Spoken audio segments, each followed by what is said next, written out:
President Trump is threatening a government shutdown over funding for his border wall just as he faces the most serious legal peril of his presidency. For more on this, it's time for a closer look. It's worth remembering that when 2018 began, we didn't know anything about illegal hush payments to porn stars, a secret resistor inside the Trump administration, or the fact that Rudy Giuliani always looks like he just sat on a box of thumbtacks. When the year began, Republicans controlled all three branches of government, and they were celebrating the passage of a corporate tax cut that lined the pockets of millionaires. And to take a victory lap at the time, Trump turned to his creepiest aide, senior advisor Stephen Miller. You right.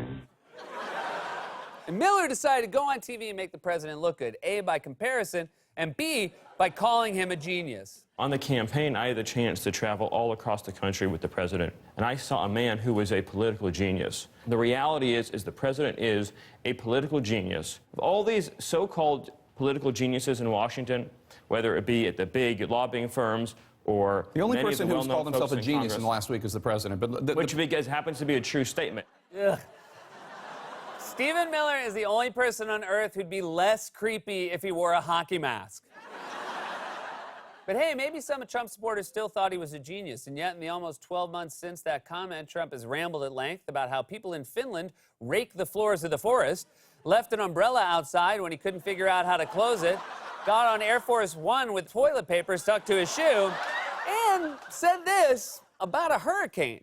They haven't seen anything like what's coming at us in 25, 30 years, maybe ever.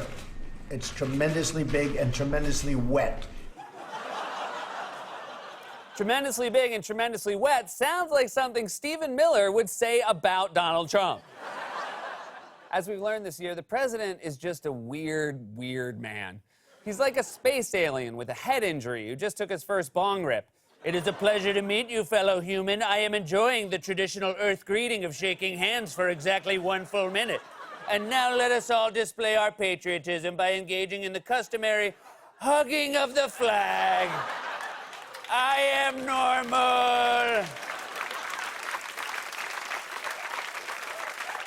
But you'd think a political genius could at least figure out a way to deliver on the one thing he repeatedly told his supporters he would absolutely do, and that's build the wall. And yet today, Trump threatened the very real possibility of a government shutdown because he didn't get any money for the wall. In fact, it's finally starting to dawn on his supporters that the wall is never going to happen, and they are very upset about it. Democrats are going to win on this. There will be no money for the president and his wall this time. Not a penny.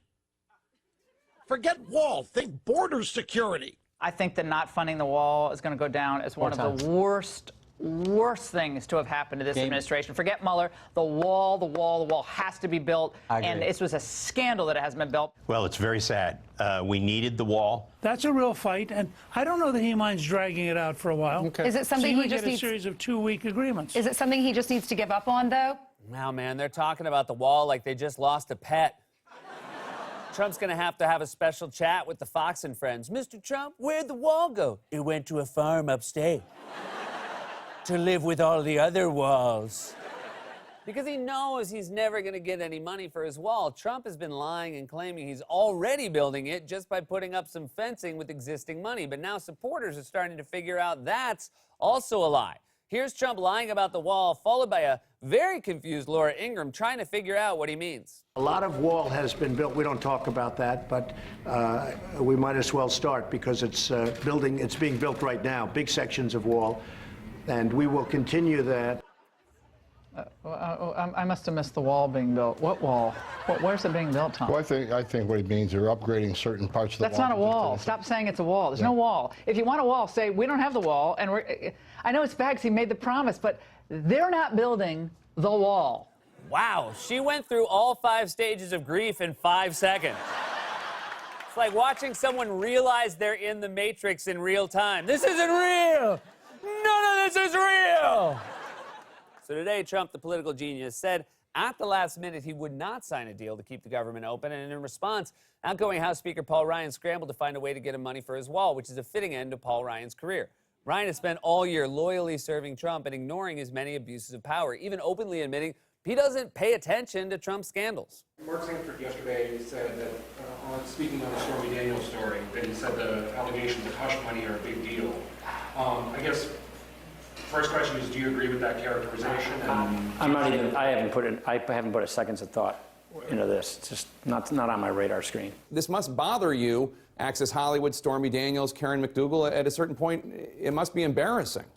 Well, look, I didn't even read the article. Is it appropriate, in your view, for the White House to invoke executive privilege and deny Steve? I'm not familiar with exactly what happened yesterday. I've been a little busy with some other tasks. Man, Paul Ryan might be a bad House Speaker, but he'd be a great roommate. Hey, Paul, my friends are coming over to watch the UFC fight, and then my punk band's going to practice. That's cool. I'll be busy with other tasks. Yesterday, in his farewell address, Ryan decried what he called our broken politics, but Ryan is the one who spent 2 years ignoring Trump's many scandals and actively praising Trump in truly absurd ways, like when the GOP passed their corporate tax cut. Something this big, something this generational, something this profound could not have been done without exquisite presidential leadership. I'm sorry, did you just use the word exquisite to describe Donald Trump? You're talking about him like he's an art installation at the Guggenheim. He's not exactly a Picasso. I mean, look at him. If he looks like anything, he looks like he was painted by Edward Munch. Although, you know what? He'd fit right in that Salvador Dali painting with all those melting clocks. Watching Ryan frantically try to scrape together money for Trump's border wall is a fitting way for his career to end. Ryan used high-minded rhetoric about the importance of our institutions while Trump degraded those institutions. For example, Ryan had nothing to say when President's lawyer, Rudy Giuliani, went on TV and literally said that truth isn't truth. When you tell me that, he should testify because he's going to tell the truth and he shouldn't worry, well, that's so silly because it's somebody's version of the truth, not the truth. He didn't have a conversation. Truth is truth. I don't mean to go like... No, it isn't truth. Truth isn't truth. The President of the United States says, I didn't... Truth isn't truth. Mr. Mayor, do you realize what... No. This is going to become a bad meme. Don't do this to me. In every interview, Rudy sounds like a grandpa whose adult children just put him in a nursing home. Don't do this to me!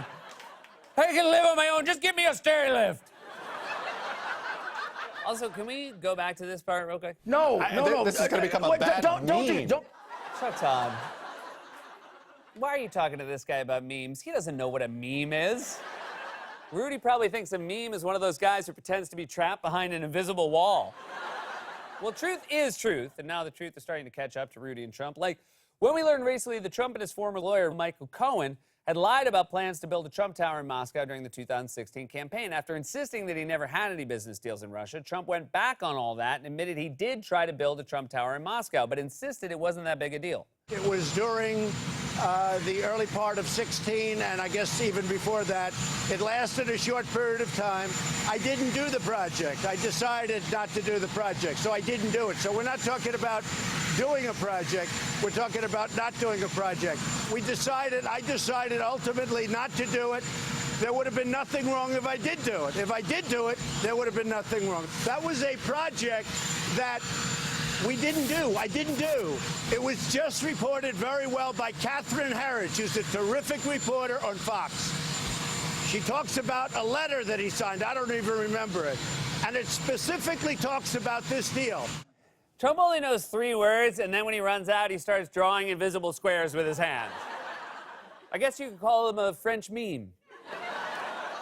The Trump Tower project was apparently so serious that there was actually an official letter of intent signaling that Trump wanted to go forward with it. Now, you heard Trump there say he didn't really know anything about that letter, and on top of that, Rudy insisted the letter wasn't a big deal for one important reason. He told CNN there was a letter of intent to go forward, but no one signed it. Oh, come on, Rudy, that's your excuse? No one signed it? What's next? He tried to mail it, but he doesn't know Putin's address. Well, you will never guess what happened. This week, we found out that Rudy was either lying or very wrong when he said no one signed the letter. This is the letter of intent for the proposed Trump Tower Moscow, all right? It is signed by Donald J. Trump. It's a lot of pages, man, with a lot of detail about what they wanted and how they wanted it and how he'd be paid, and there's his signature, okay? So Trump lied about the letter, too. Mr. President, let me put this in a way you'll understand. You went on TV and said you didn't sign the letter, but now the feds might bust down your door and put you in a cell, and then we'll be stuck with President Mike Pence. So, how did Rudy explain the fact that Trump's signature actually does appear on the letter? He said he was confused. Rudy Giuliani is commenting to our Dana Bash, a new comment, saying that he was wrong if he said that the president didn't sign this letter. He said, I haven't seen the quote, but I probably meant to say that there was never a deal, much less a signed one. So some very, very confusing statements from Rudy Giuliani. You don't want a lawyer, especially one working for the president of the United States, who is going to say two things completely opposite of one another. You wouldn't, but that's exactly the kind of lawyer Donald Trump wants. He thinks he's psyching everyone out by putting a crazy person on TV. Trump watched Lethal Weapon and thought, I want a lawyer like that. Every Rudy interview basically goes like this. Joining me now is the president's attorney. Hey, you want to see crazy? Trump is in serious legal jeopardy just as Democrats prepare to take over the House, and he's hoping he can salvage his presidency by threatening a shutdown over his wall. I'm not saying he's scared, but his pants are tremendously wet. This has been A Closer Look.